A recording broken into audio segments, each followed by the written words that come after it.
Bonjour à tous et à toutes, je m'appelle Mickaël Moret et aujourd'hui pour Ramener en salle, je vais vous parler du vin de Porto.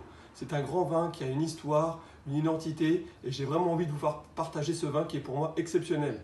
Tout d'abord, c'est un vin qui est composé de plusieurs cépages, produit dans la région délimitée du Douro, à une centaine de kilomètres de la ville de Porto à l'intérieur des terres. Donc ça va à une centaine de kilomètres de Porto jusqu'à la frontière espagnole pour vous situer un tout petit peu. C'est un vin qu'on dit fortifié ou muté, c'est-à-dire qu'on utilise de l'eau de vie vinique qui a pour but de stopper la fermentation et ainsi conserver la douceur naturelle du vin. Il y a plusieurs familles de Porto. Il y a les Porto blancs, les Porto rosés et les Porto rouges. Les plus connus sont les derniers, les Porto rouges. Les Porto rouges sont répartis suivant leur type de vieillissement et leur type d'élevage. Ce qui est assez intéressant, c'est qu'avec le même jus, on peut avoir des vins complètement opposés où tout dépend de l'élevage et du vieillissement. Il y a des Porto type oxydatif et les Porto type réducteur. La différence entre les deux, c'est que dans les Porto oxydatifs, ils sont vieillis en fût au contact de l'oxygène. Cette famille s'appelle, je dirais, les Tony. C'est des Porto qui ont des notes de fruits secs, d'amandes grillées, d'épices, c'est vraiment des notes légèrement évoluées. Et plus on évolue avec le temps, il existe d'autres catégories, des Porto Tony 10 ans, 20 ans, 30 ans, 40 ans. Et plus on évolue avec le temps, plus on a des notes, je dirais, d'évolution. On part plus sur des notes de champignons ou truffés. Donc c'est vraiment très très intéressant d'avoir différents styles de Tony avec différentes catégories d'âge. Donc 10 ans, je dirais, c'est des Tony assez juteux pour aller sur des notes un peu plus de boîte à cigares ou truffés sur les 40 ans. Voilà, pour que vous ayez un petit aperçu de style de Porto. Et ensuite, les Porto réducteurs, qu'on dit la famille des rubis, qui est mis rapidement en bouteille.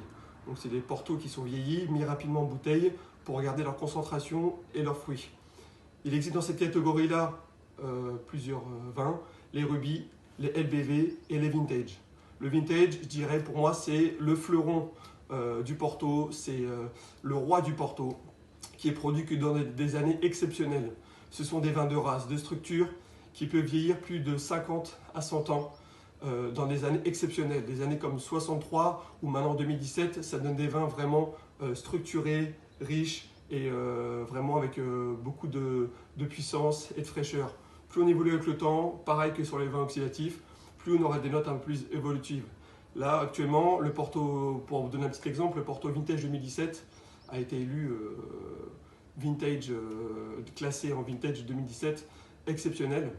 Et c'est des Portos qu'on peut boire de suite. Maintenant c'est des vins qu'on peut apprécier dès leur jeunesse. Surtout, quelque chose de ne pas oublier, c'est qu'il ne faut pas oublier que ce ne sont pas juste des vins d'apéritif ou des vins de dessert. On peut faire tout un repas au vin de Porto avec leur style, leur complexité, leur texture. On peut très bien marier tout un repas au Porto. N'hésitez pas à le faire et à découvrir ces vins-là. Il faut aller vers un axe gastronomique. Pourquoi juste servir le Porto à l'apéritif avec du melon ou servir le Porto avec du chocolat? Non, aller plutôt sur des plats de grands chefs comme Alain Sandrin, son cré, le canard à Piscius, légèrement laqué, sucré, salé. Là, je verrais bien un vintage avec un peu d'évolution, avec une concentration, avec les sucres légèrement réduits, avec le Porto et l'évolution. Je pense que ça irait très bien. Ou aller sur un bout de fromage, sur un comté affiné, un vieux comté ou une vieille mimolette pour avoir des notes légèrement salines et avec une petite confiture pour apporter de la fraîcheur. Ce serait vraiment des accords un peu de contraste, de fraîcheur et d'équilibre. Donc n'hésitez pas vraiment à aller vers cet axe gastronomique et à découvrir ces vins-là avec des produits qu'on a en France exceptionnels. Un autre conseil également, la température et la verrerie.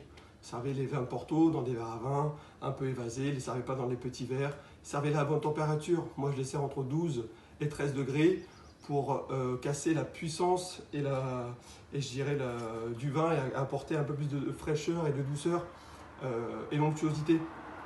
Pour ne pas avoir trop le caractère trop riche et trop puissant. Allez chercher la fraîcheur, allez assouplir les tanins.